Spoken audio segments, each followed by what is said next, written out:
It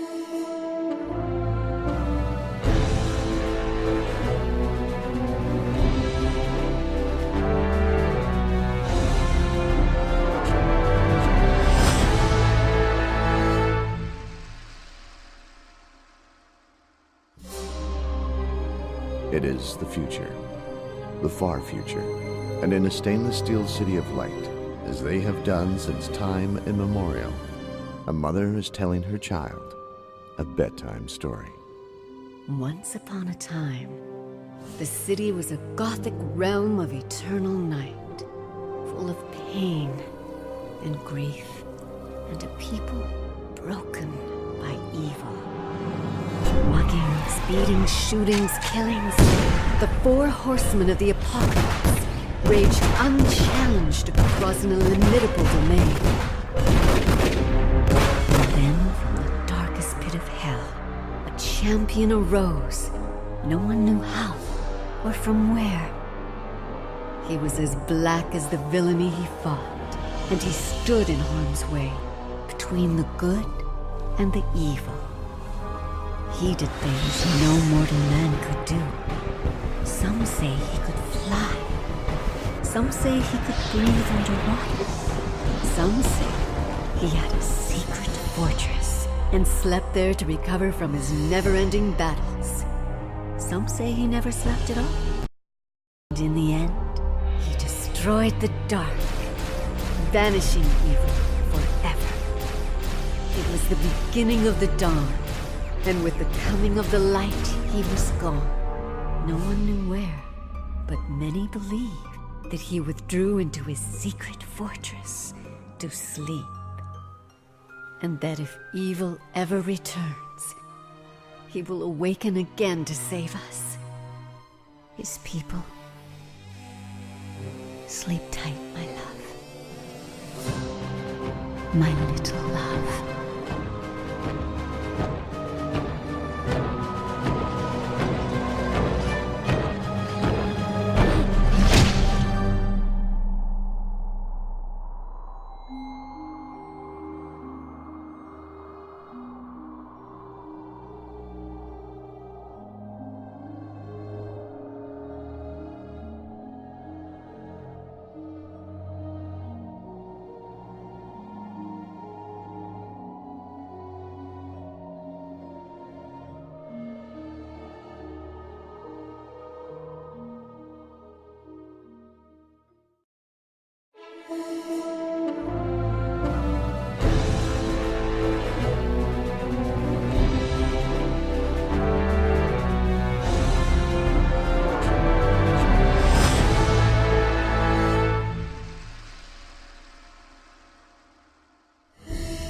Gotham City, the glittering jewel in America's urban crown. Under normal circumstances, Gotham would be ablaze with light, neon, street lamps, traffic lights, and the stream of headlamps of autos and trucks. Yes, Gotham's a 24-hour, 7 days a week town. But these aren't normal circumstances. The year is 1943, and thanks to Hitler, Mussolini, and Hirohito, Gotham, like every other American city, is under blackout. The Batman wonders. Who's ignoring the blackout? Then stops wondering and starts working.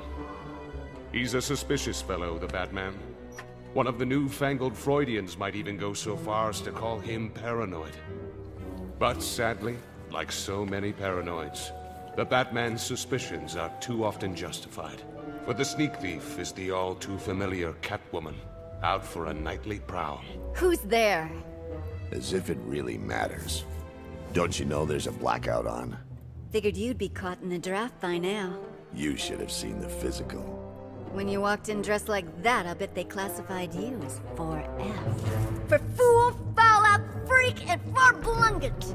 Ta-ta, tall, dark, and demented. As always, it's been great fun.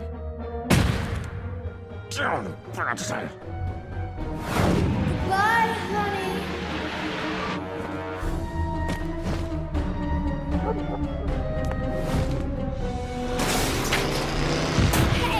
There are laws in this town about driving blind. License and registration, please. Damn it! You're a slacker and a coward. At least one of us is working for the war effort on the home front. I believe that makes it official. I have now heard everything. I assume you're going to fill me in on just how cat burglary aids the war effort. Darn tootin'. This guy, Albion Price. The man you just robbed, you mean? Yes, he's a Nazi spy. And I thought I'd heard everything with the working for the war effort crack. You can make all the fun you want, slacker. Just come back to the scene of the crime with me and I'll prove it. I'm telling you, it's the truth. Someone broke in and stole the gems. You honestly don't believe I would steal them myself, do you? Make up the loss from personal funds? Don't give me that look. Of course I can read lips. You're talking about $50,000. Of course, the cause comes first. See? He's a Nazi rat. I still haven't seen anything to convince me that... Heil Hitler! Will that do? It certainly took you long enough. Don't use that tone with me, Albion. I'm not the one who lost the diamonds. So we'll just have to commit a robbery of our own. I don't think so. Who's that? The Batman! Who's the broad? Broad? Who are you calling a broad? No matter where you go around the world, it's always the same. Once a rat, always a rat. Seems like you were telling the truth. Does that mean you're gonna let me go this time? I shouldn't. But I can't bring myself to have you arrested for helping stymie Nazi fifth columnists. You might want to think about getting a job in a defense plant. Can you see me as Rosie the Riveter? Overalls are a lot better uniform than prison stripes. Here comes Gordon and his flying squad. Forget about him for a moment. Can I get out of here? What can I say? I've got a weak spot for cat burglars who do their part for the war effort. Thanks, Batman. You're not bad for a lawman. I'm not the law. Think of me as dark justice. Whatever. What happened here? I nailed Catwoman as she was burglarizing Price, who turns out to be the head of Gotham's most influential Nazi spy ring. He let that she-thief get away with my diamonds. Is that true, Batman? I let her get away. Nothing else seemed fair. But as for letting her get away with the diamonds... That caped creep! He switched the diamonds with gravel from the aquarium. There are days when I think I would have made a pretty good thief myself. What do you think, Commissioner?